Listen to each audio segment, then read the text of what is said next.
irmãos, quero convidá-los a abrirem suas Bíblias na Epístola de Paulo a Tito. Epístola de Paulo a Tito. Os deixaremos para o final desse culto. Algumas palavras até mesmo de louvor a Deus, alguns pedidos de oração. Nós vamos deixá-los para o final do culto. Vamos agora meditar na porção da palavra do Senhor. Meus irmãos, temos estudado a cada domingo a mensagem de um livro da Bíblia. Domingo passado estudamos a mensagem das cartas de Paulo a Timóteo. Hoje nós estudaremos o livro seguinte, que é a Epístola de Paulo a Tito. E como título a essa mensagem, a essa exposição, eu gostaria de colocar diante dos irmãos a autoridade que previne e guia a igreja. A autoridade espiritual que guia a igreja quanto a direção que a palavra de Deus coloca diante dela, mas também previne a igreja dos falsos mestres e dos falsos guias. Eu disse a vocês que no domingo 1º de dezembro, nós faremos um culto especial, um culto diferente, um culto onde nós falaremos da visão que na palavra de Deus nós temos tido quanto à direção que essa igreja tem de trilhar e já tem trilhado. Mas desde hoje eu quero começar a tratar de certos assuntos com os irmãos que fazem parte dessa visão. O livro de Tito é, em boa parte, base da visão ministerial desta igreja. Tudo aquilo que eu vou expor aos irmãos nessa noite já é, em boa parte, a preparação daquilo que eu falarei no domingo 1º de dezembro. Boa parte daquilo que eu direi aos irmãos nessa noite é a visão que tem guiado não só o meu ministério, mas esta igreja mesmo. Não é toda a visão, toda a visão da igreja não está construída apenas sobre a carta de Paulo a Tito, mas aquilo que diz respeito ao ministério pastoral e diaconal, sim, está alicerçado sobre a epístola de Paulo a Tito. Talvez você se pergunte, mas cadê os diáconos dessa igreja? Nós ainda não os temos instituídos, não é?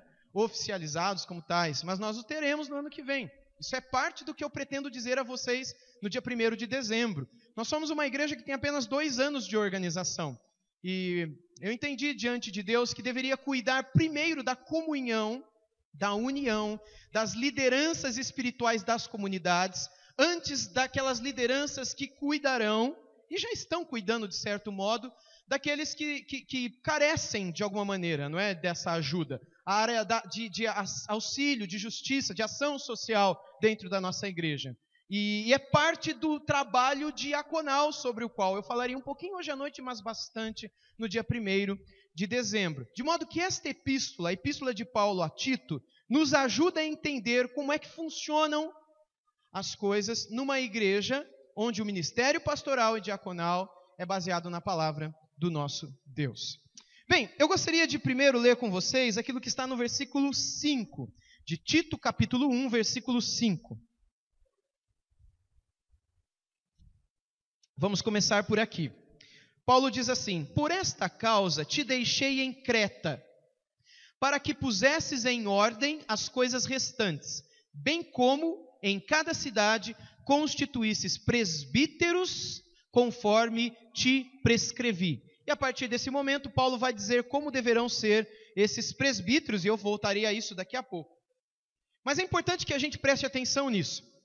Paulo diz para Tito, um jovem, líder espiritual, pastor também naquela época, da igreja primitiva, Tito, que Paulo deixou ele em Creta, que era uma ilha, e ainda é uma ilha grande no meio do mar Mediterrâneo, que divide a Europa da África, se você não está localizando, uma ilha entre a Europa e a África, Creta. Paulo tinha plantado algumas igrejas ali, fundado algumas igrejas, mas a coisa estava meio bagunçada lá, não estava muito bagunçada. Daqui a pouco a gente vai ver por que a coisa estava bagunçada na igreja. E Paulo diz aqui que ele deixou a Tito lá na ilha de Creta, para que ele pusesse em ordem as coisas restantes. O que significa pôr em ordem? O que a gente põe em ordem? A gente põe em ordem uma casa que já está toda arrumadinha e organizada e limpinha? Sim ou não? A gente põe em ordem algo que está como? Bagunçado, desordem, daquele jeito que você sabe como é que é. A igreja lá na ilha de Creta estava desse jeito. E Tito foi deixado ali para arrumar as coisas, para pôr em ordem a igreja de Deus. Aliás, esse é o nome que a igreja cristã tem na Bíblia, desde o início. Não é igreja batista, igreja presbiteriana, igreja católica, igreja reformada, é igreja de Deus. Esse é o nome que nós vemos, não só na Bíblia, Novo Testamento, mas também nas cartas e livros dos pais da igreja, dos primeiros pais, pastores da igreja primitiva, da igreja cristã. Pôr em ordem a igreja de Deus. Estava uma desordem ali na ilha de Creta. Por quê? E o que significa pôr em ordem? Bem, aí no texto, ainda no final do verso 5, Paulo diz o seguinte: para que pusesses em ordem as coisas restantes, bem como em cada cidade constituísses presbíteros, conforme te prescrevi. Então, pôr em ordem uma igreja significa colocar um presbítero nela. E o que significa um presbítero? Eu não vou ter tempo de dizer isso hoje, mas eu vou falar nas próximas pregações. Resumindo, presbítero é um líder espiritual. Existem perspectivas diferentes de igreja para igreja. A perspectiva que nós aprendemos da palavra de Deus é aquela de um líder espiritual. Pastores são chamados de presbíteros. Pedro se chama de presbítero ao escrever uma de suas epístolas. Eles também recebem o nome de ancião. Lá no livro de Atos, eles não fazem distinção entre aqueles que são anciões. Quem são essas pessoas? São aqueles que aconselham, são aqueles que têm o respeito da comunidade. Quem são os presbíteros? São os líderes espirituais, aqueles que disciplinam a comunidade. Tudo relacionado ao pastor. E estes são aqueles que pastoreiam como bispos.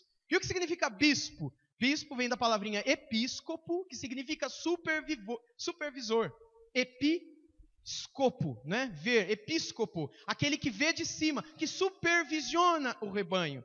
Para quê? Para alimentar o rebanho como pastor. Para quê também? Para disciplinar o rebanho como presbítero. E para quê? Para aconselhar aqueles que precisam, como um ancião. São nomes, são sinônimos que descrevem a mesma função. De modo que aqueles que são pastores também são bispos, são anciões, são presbíteros, são pastores, são padres, se assim você quiser.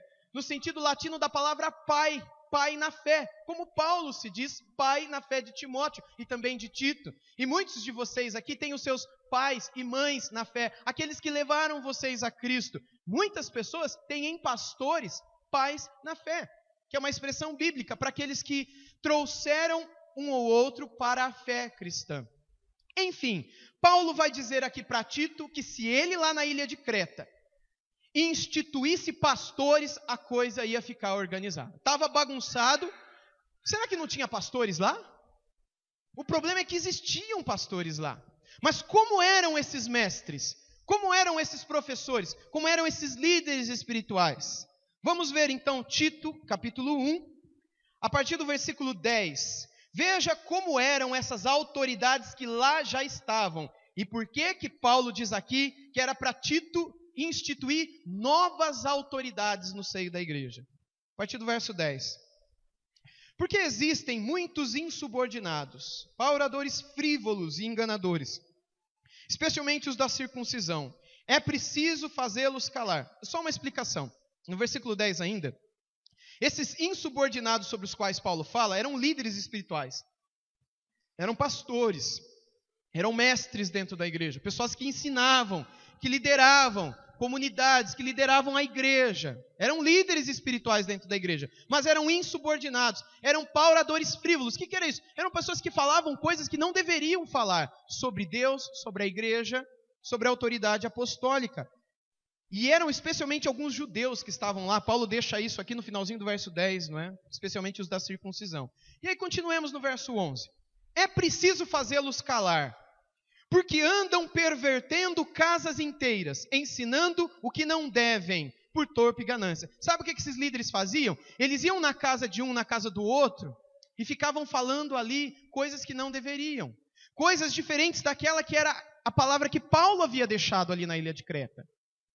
Paulo havia dado a palavra para eles. Paulo havia dado a visão. Paulo havia dado o evangelho. Mas aqueles homens não concordavam com a visão, nem com a palavra, nem com o evangelho. E o que eles faziam? Eles não iam a Paulo. Eles não falavam com outros líderes espirituais. Eles falavam dentro de casas e pervertiam essas casas. Isso não significa que eles ficavam assistindo filme pornográfico. Perversão não é isso. Perversão significa dar tirar uma outra versão. Conversão significa você... uma versão, um caminho correto. Perversão é você tirar daquela versão, daquela vertente. Um pervertido é alguém que saiu fora do caminho, do único caminho, do estreito caminho, do único caminho. E esses eram os homens e mulheres que estavam lá no meio da ilha de Creta, ensinando coisas diferentes, discordando da palavra de Paulo e do evangelho de Cristo. Verso 12. Foi mesmo dentre eles um seu profeta que disse: cretenses, sempre mentirosos, feras terríveis, ventres preguiçosos. Tal testemunho é exato, portanto, repreende-os severamente, para que sejam sadios na fé. E não se ocupem com fábulas judaicas, nem com mandamentos de homens desviados da verdade. Todas as coisas são puras para os puros, todavia para os impuros e descrentes nada é puro, porque tanto a mente como a consciência deles estão corrompidas. No tocante a Deus, professam conhecê-lo, entretanto o negam por suas obras. É por isso que são abomináveis, desobedientes e reprovados para toda a boa obra. Esses eram falsos mestres, eram pessoas que não estavam andando debaixo da mesma orientação. Esse é o primeiro ponto que eu quero destacar. Uma igreja não consegue andar unida se ela não tiver uma só orientação. É curioso que Paulo fala para Timóteo instituir presbíteros, pastores, diáconos. E quando ele se dirige aos filipenses, aos colossenses, aos coríntios, aos romanos, ele sempre fala não em uma liderança só, mas numa pluralidade de lideranças dentro da igreja. Nenhuma igreja é bíblica enquanto tem um pastor só. Nenhuma igreja é bíblica enquanto tem um líder espiritual só. Para que uma igreja seja dirigida conforme as igrejas de Deus o eram, é necessário que elas possuam uma pluralidade de líderes espirituais, onde cada um desempenha bem o seu papel específico e assim cooperem para a edificação da igreja. Isso como ministros. Por outro lado, a igreja, que tem os seus dons, também tem as suas funções, os seus desafios, as suas vocações e também servem. E nessa dinâmica, a roda gira, a igreja cresce, todo mundo é abençoado. Na igreja de Deus, ninguém fica parado. Ninguém fica inerte, apenas recebendo, ouvindo, engordando. Na igreja de Deus, as pessoas que isso fazem são aquelas que causam um travamento. É areia na engrenagem. É aquelas que fazem o motor parar e muitas vezes o carro fundir por causa da sua inatividade. De modo que é importantíssimo que cada um de nós compreendamos para o que Deus tem nos chamado. E que isso fique mais claro a cada dia. E que o chamado para morrer fique mais claro a cada dia. Esses jovens que aqui falaram, Deus chamou eles para morrer, como eu disse hoje de manhã na escola dominical. Eles se privaram de outros prazeres, de viajar nas férias, de ir para a praia, de ir para shopping, de ir para balada, de ir para qualquer coisa. Eu não estou falando que isso é pecado, meus irmãos. Se um de vocês foi para esses lugares nesses dias, amém, eu não estou criticando vocês. Eu estou apenas dando um exemplo de que nós precisamos considerar se em nossa vida, além de irmos atrás de prazeres, estamos também morrendo para esses prazeres, vez ou outra. A nossa vida não é apenas morrer, nem apenas prazer. Deus também nos chama para descansarmos, Deus também nos chama para termos lazer, Deus também nos chama para descansarmos. Mas ainda assim o descanso não será algo que nós desejaremos ter o tempo todo. Se eu pudesse viver nessa praia para todo sempre, não é? A mente do cristão não funciona assim. Porque nós nesse mundo somos como quem viaja num ônibus. Ultimamente eu tenho viajado um pouquinho de ônibus. Quando eu vou para Três Lagoas, uma vez por mês dar aula lá, numa sexta e num sábado, num grupo lá do seminário Martin Butzer, e eu viajo aproximadamente 9 horas de ônibus. E ali eu sei o que Jesus disse sobre ele não ter onde reclinar a sua cabeça. Se você já viajou mais do que 5, 6 horas de ônibus, você sabe que não é onde tem reclinar a sua cabeça, ou não sabe? Você não tem posição, você deita, mas dorme, mas não é.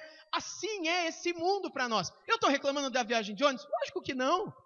Para mim é uma alegria servir aqueles irmãozinhos lá. Da próxima vez que eu vou, tem 2 aqui que vão comigo. E queria que outros fossem e vissem como Deus tem abençoado aquele grupo e despertado pessoas ali naquela cidade pequena para a fé bíblica, para o evangelho, dando sede, fome. É impressionante o que Deus tem feito ali. Eu louvo a Deus pela oportunidade de ensinar aqueles irmãozinhos ali. Nessa vez agora, no final do mês, 2 irmãos irão comigo para lá. E é uma viagem longa. Mas, meus irmãos, eu morri, eu não tenho mais conforto nesse mundo. Mas de vez em quando Deus nos abençoa e nos dá a alegria de descansarmos um pouco, de passearmos.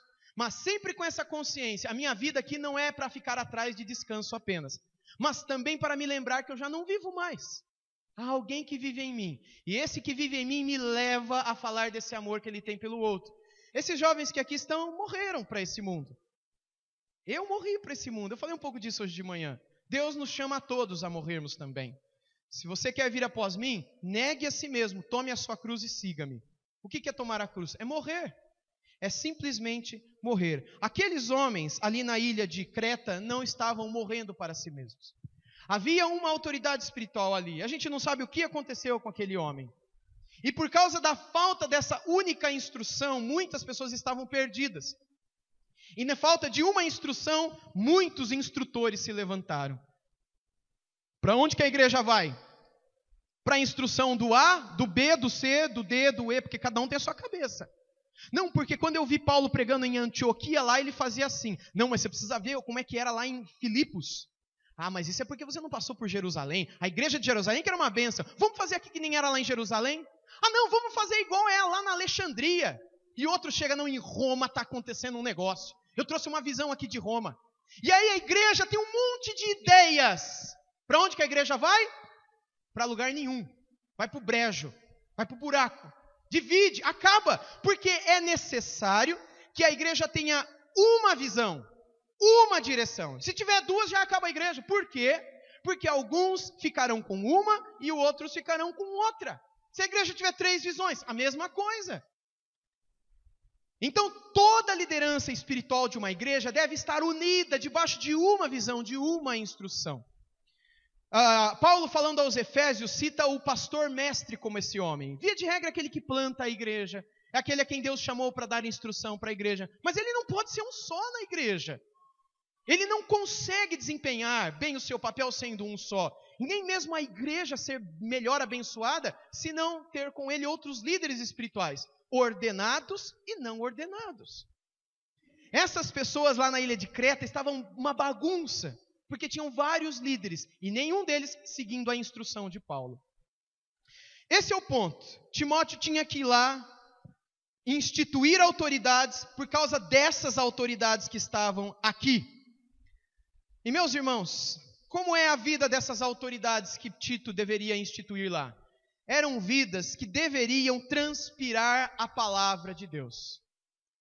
Vamos pensar um pouco nisso agora. Outra coisa importante para a gente refletir. A vida desses líderes espirituais, tanto ordenados quanto não, deve transpirar a palavra de Deus. Vamos olhar para aquilo que está no verso 8 e 9 agora. Vamos lá. Aliás, desde o verso 6 a 9.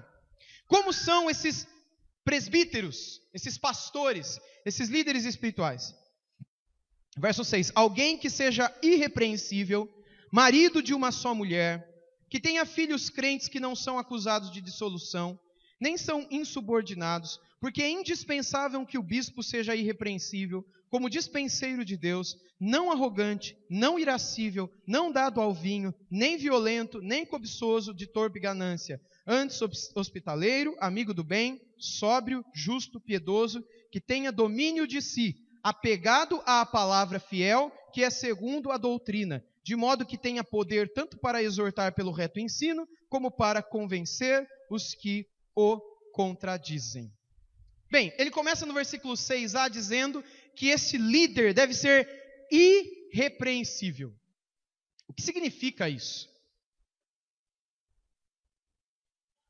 O que significa ser irrepreensível? A resposta está no versículo seguinte. No versículo 7. Porque é indispensável que o bispo seja irrepreensível como despenseiro de Deus. Esta é a irrepreensibilidade que se espera dos obreiros. Paulo fala sobre isso escrevendo a Tito, mas aqui ele explica melhor essa irrepreensibilidade. É uma irrepreensibilidade quanto à palavra, em primeiro lugar, e quanto à família, ou testemunho, que pode ser que o pastor não seja casado. Não é? Isso não significa que o pastor tem que ser casado. Há muitos que não são, e não há problema com isso. Muitos homens de Deus na Bíblia não eram casados, e não há problema nenhum com isso. Então, o que há nessa palavra irrepreensibilidade? O que existe aqui é um zelo em transpirar e querer viver a palavra, não só no que diz respeito ao ministério, mas no que diz respeito também ao seu testemunho. Quanto à palavra, ele explica no verso 9, apegado à palavra fiel, que é segundo a doutrina, de modo que tenha poder tanto para exortar pelo reto ensino, como para convencer os que o contradizem. Então é necessário que esses homens conheçam a palavra, amem a palavra, se submetam à palavra, creiam na palavra. Os irmãos entendem isso daqui? Amém. Cuidadem com a borboleta, tá? A borboleta pode estar roubando mais a sua atenção do que a mim aqui, não é? Então, que Deus repreenda a borboleta e também os seus olhos, porque às vezes isso é batalha espiritual também. Então, preste atenção no que eu estou dizendo, que isso é muito importante, se os irmãos querem caminhar como igreja de Deus. Porque eu estou hoje aqui, amanhã eu posso estar no túmulo.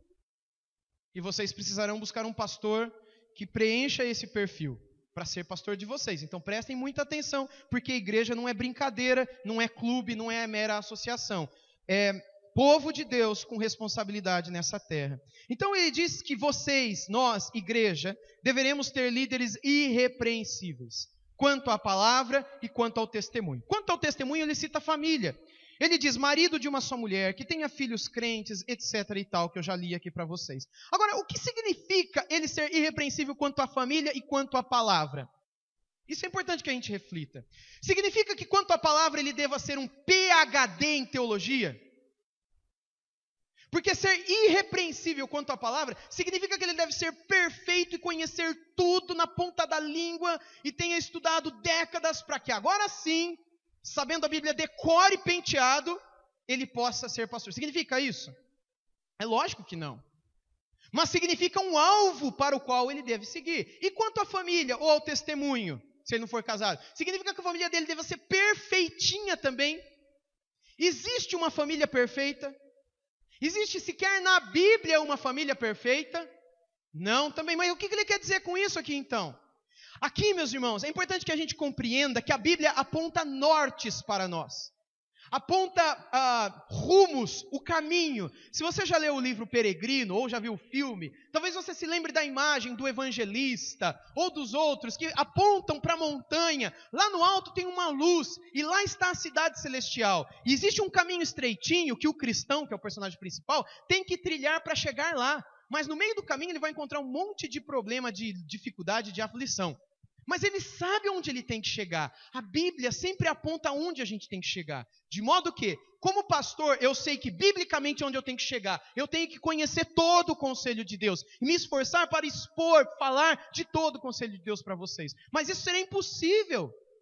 Mas esse é o meu esforço, esse é o meu norte. Eu sei que eu devo ter uma família irrepreensível, devo tratar a minha mulher de maneira irrepreensível, tratar os meus filhos de maneira irrepreensível, mas eu consigo? Não, eu luto por isso, esse é o meu norte, eu oro por isso.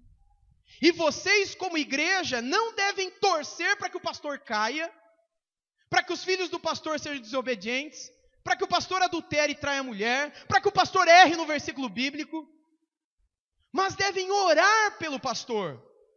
E aqui eu estou não falando de mim, mas falando da figura pastoral que hoje sou eu. E queira Deus que até o final da minha vida seja eu. Só 2 ou 3 falaram amém, mas tudo bem. Sei que vocês gostam de mim. É uma igreja que ora pelo seu pastor. Ora pela sua família. Porque eu tenho esse alvo, eu tenho essa missão. Deus me chamou para morrer para os meus... Eu tinha sonhos, você acha que eu não tinha sonho? Você acha que eu não tinha planos? Você acha que eu não tinha vontades? Meus irmãos, eu morri para tudo isso e foi a melhor coisa que aconteceu na minha vida. A melhor coisa que aconteceu na minha vida. Hoje eu vivo, minha família, minha esposa, melhor ainda, para servir a igreja de Deus. Os irmãos que estão aqui, outros irmãos que estão fora daqui, que me convidam para poder servi-los com a palavra também. E graças à generosidade e visão que vocês têm, me cedendo para poder abençoar essas pessoas também. Eu vivo para isso. E é a melhor coisa que existe na minha vida. Vocês não sabem o prazer e a alegria que eu tenho de servir a Deus dessa maneira. Mas eu sei que a qualquer momento eu posso cair. Eu sou o vaso de barro, eu sou feito de barro, e um barro cai, um vaso trinca, um vaso quebra. E nós precisamos orar, uns pelos outros, vocês por mim, eu por vocês.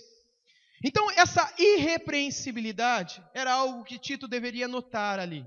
Homens, e não são mulheres, homens, que deveriam olhar para a palavra e se esforçarem para serem zelosos com a palavra, com o alimento do rebanho. E deveriam ser homens também que se esforçam, que lutam para ter um testemunho bom, para fugir do mal e da aparência do mal, com a sua família, ou se ele for solteiro, com a sua vida pessoal. Como é que esse homem luta por isso? Como é que esse líder espiritual luta por isso? Pedro falou disso em Atos 6. Eu quero convidar os irmãos a que abram suas Bíblias em Atos 6 comigo nessa hora. Enquanto vocês abrem, permitam-me explicar qual era a situação lá. Em Atos capítulo 6, havia um problema diaconal na igreja. O que significa isso? Havia algumas pessoas que estavam passando necessidade no seio da igreja. Pessoas que estavam precisando de visita, de visitação. Pessoas que estavam precisando de atenção, de alguém que fossem lá prestar socorro a elas. E aí então, algumas pessoas chegam para os apóstolos e reclamam, dizendo: olha, ninguém está dando atenção para essa e aquela pessoa. Ninguém está indo visitá-las. Vamos ler o que está escrito em Atos 6, a partir do verso 1. Ora, naqueles dias, multiplicando-se o número dos discípulos, havia murmuração dos helenistas contra os hebreus, porque as viúvas deles estavam sendo esquecidas na distribuição diária.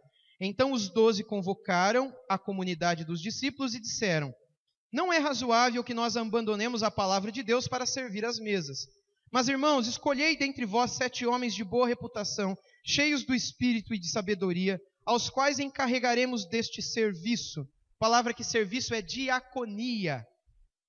E quanto a nós, nos consagraremos à oração e ao ministério da palavra. O parecer agradou a toda a comunidade. E elegeram Estevão, que foi aquele que foi apedrejado, não é? Homem cheio de fé e do Espírito Santo. Filipe, que foi aquele que evangelizou na Samaria, lembra? Que batizou o eunuco e que fez muitas outras coisas lá, discutiu com Simão o mago, enfim, muitas coisas aconteceram pela vida de Filipe, que era um diácono. Prócoro, Nicanor, Timão, que já era um corintiano desde aquela época, Pármenas e Nicolau, prosélito de Antioquia. É brincadeira o Timão, viu, meus irmãos? Brincadeira. Apresentaram-nos perante os apóstolos, e estes, orando, lhes impuseram as mãos. Crescia a palavra de Deus. E em Jerusalém se multiplicava o número dos discípulos. Também muitíssimos sacerdotes obedeciam à fé. Irmãos, prestem atenção. Qual era o problema lá então? O problema eram pessoas que estavam sendo esquecidas. Qual era o contexto desse esquecimento e abandono? Era a distribuição dos alimentos. Pessoas que passavam necessidades, eram viúvas e órfãos. Naquela época isso era muito comum, era mais do que se tem hoje. E aqueles que não eram judeus eram meio que deixados em segunda mão. Vamos primeiro dar para os judeus, né? Para as viúvas que são da nossa raça aqui, não é? Do nosso grupo, da nossa equipe, dos nossos amigos. Quem é que precisa? Tem um que precisa lá. Mas tem esses daqui que são meus amigos, vamos dar primeiro para esses aqui. Isso é a igreja primitiva. Pensa que eram perfeitos? Não eram, não. E aí chega essa reclamação ao ouvido de alguns, de que aquelas estavam se sentindo esquecidas, abandonadas. E isso chega aos apóstolos. E a motivação era que os apóstolos fossem lá. E isso a gente vê pela resposta dos apóstolos. Que os apóstolos fossem lá e cuidassem das viúvas, cuidassem dos órfãos, cuidassem daqueles que estão passando necessidade, visitassem essas pessoas, gastassem tempo com isso. Mas qual foi a palavra dos apóstolos? Não, nós não faremos isso. Não é para isso que Deus nos chamou. Deus nos deu uma missão e Deus certamente levantará outros para essa missão. Ele diz assim, no meio do verso 2, não é razoável que nós abandonemos a palavra de Deus para servir às mesas. Isso aparentemente parece duro, porque era como se Paulo, ou melhor, Pedro ou Tiago, os líderes da igreja lá, dissessem, olha, não é certo eu abandonar a palavra para ficar ajudando, visitando pessoa. para ficar indo levar comida para quem está precisando de comida, para levar cesta básica para os outros. Não é para isso que eu estou aqui. Parece palavra de Pedro isso, porque Pedro tinha esse temperamento um pouco mais, não é assim, mais transparente, digamos assim. Mas, meus irmãos, o que ele está querendo dizer aqui não é apenas uma palavra àqueles homens, mas é uma instrução para a igreja de Deus. Os pastores, para que eles cumpram bem o seu papel, o seu ministério, é importante que eles façam bem o seu papel e o seu ministério. Eu sei que vocês conhecem 1 milhão de pastores que pregam, aconselham, visitam, vão em hospital, pegam folheto, vão no semáforo, enfim. Esses homens, eles não estão corretos. Eles não estão cumprindo corretamente o seu ministério. Pode ser que você não se agrade disso, fala, não, eu acho que aquilo é pastor. Não somente eles estarão fazendo muito mal o ministério deles, como a igreja estará também mimada, não fazendo o papel que é dela. Será uma igreja mirrada, uma igreja onde um homem se mata para fazer aquilo que é papel dele e aquilo que não é, e ninguém mais faz absolutamente nada, e aí não se sabe por que essa igreja não cresce, e a culpa ainda é do pastor que a igreja não cresce. Mas uma igreja que quer ser bíblica é uma igreja onde cada um sabe a sua missão, sabe a sua função, o seu papel, e o pastor não esquece do dele. Veja qual é a palavra desses apóstolos que nesse tempo da história viviam como pastores. Qual foi a palavra de Jesus para Pedro? Pedro, tu me amas? Alimenta as minhas ovelhas. Esse alimentar das ovelhas é o pastorear das ovelhas. E veja o que o apóstolo continua dizendo. Verso 4. Quanto a nós, nos consagraremos à oração e ao ministério da palavra. O que um pastor bíblico faz? Se eu morrer amanhã, vocês devem fazer essa pergunta para o pastor. O que um pastor bíblico faz? Se a primeira palavra dele for visitar, cancela.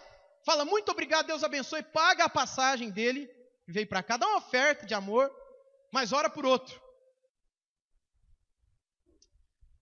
Eu estou sendo duro aqui? Arrogante?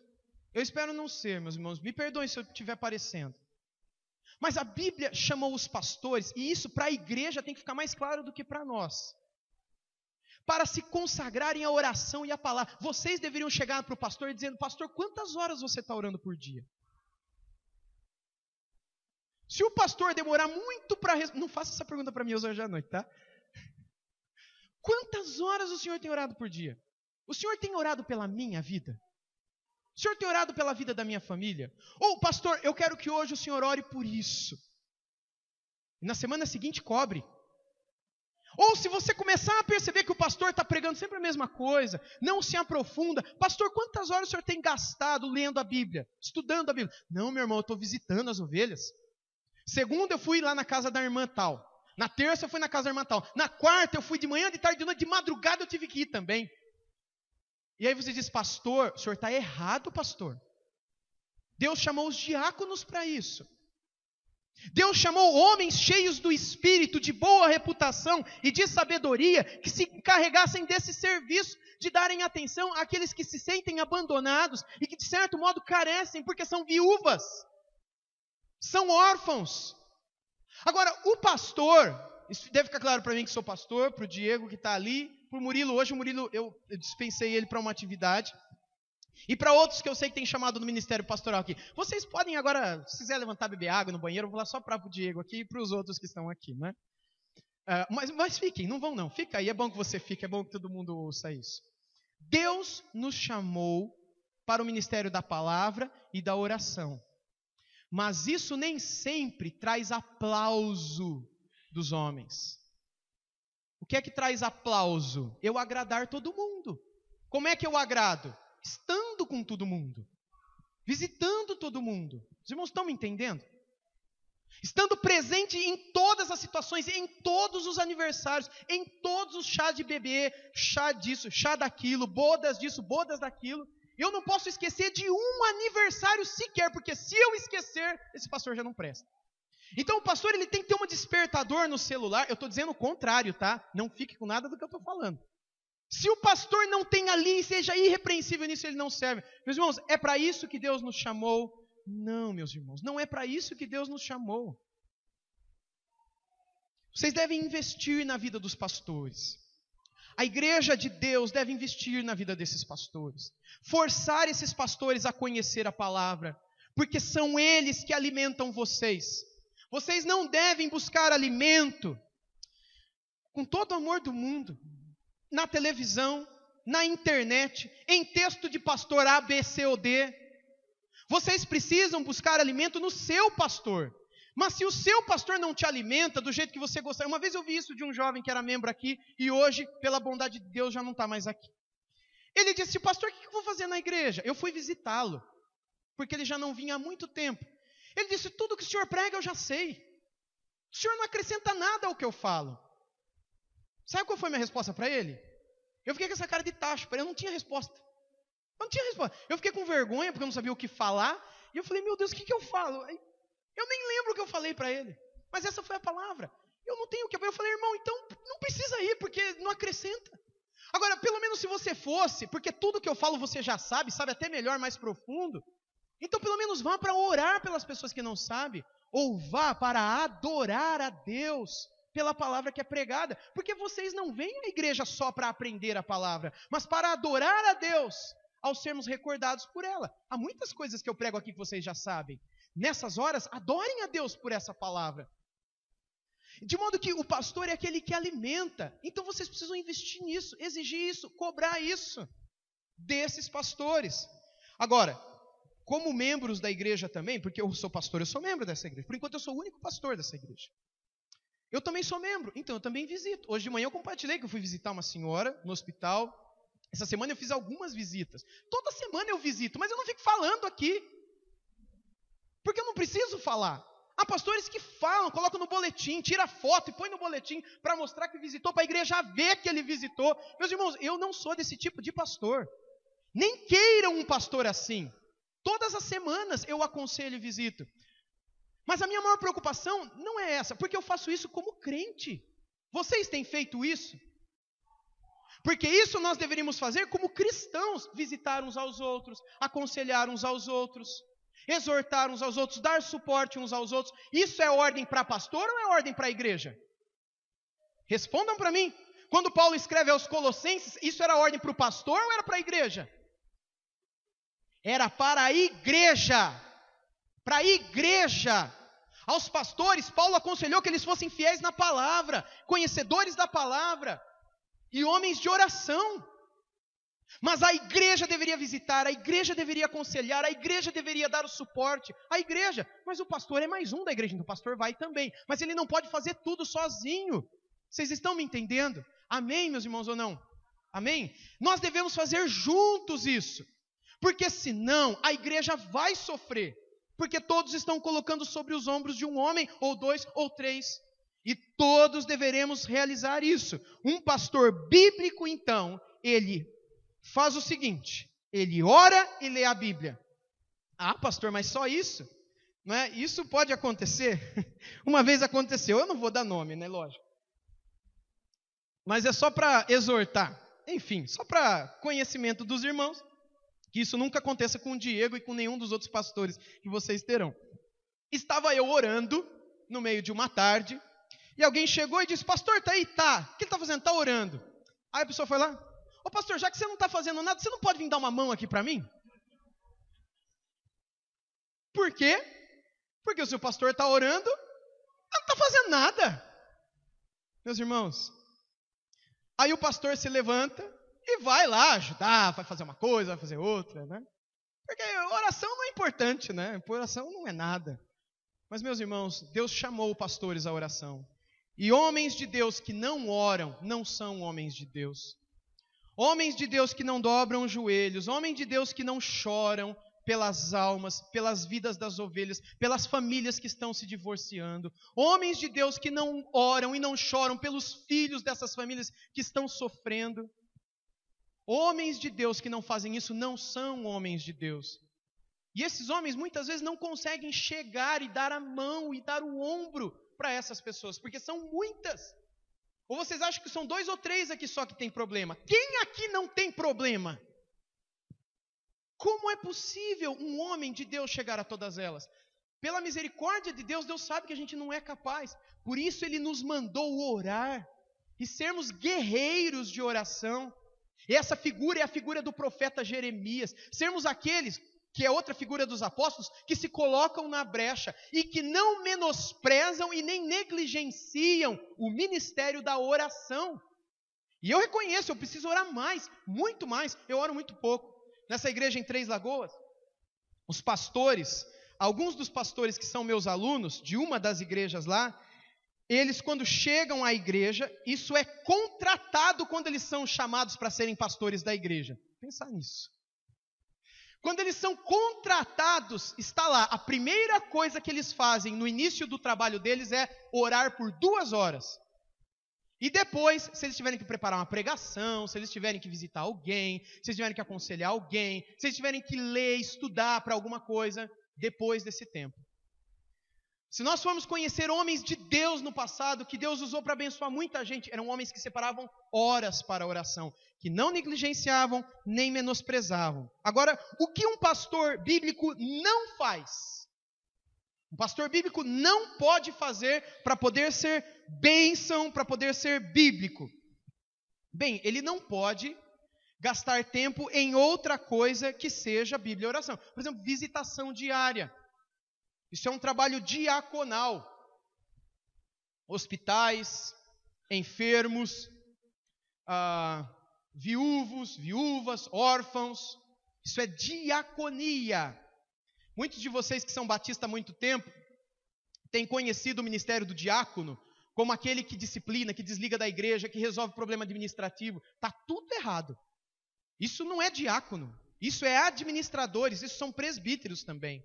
E outra coisa que o pastor bíblico não faz, administrar a igreja. O pastor bíblico não sabe quanto entra e quanto sai. O pastor bíblico não sabe quem dá ou deixa de dar o dízimo para a igreja. O pastor bíblico não administra. O pastor bíblico não cuida de construção. O pastor bíblico não cuida de arrumar cadeira. O pastor bíblico não cuida de pagar conta. O pastor bíblico não cuida dessas coisas que são administrativas. Para isso, Deus chama uns de vocês. Para morrerem para o seu tempo, para o seu lazer, para a sua vida, e servirem aos irmãos. Isso é a igreja de Deus. Na igreja de Deus ninguém fica parado, sem fazer nada.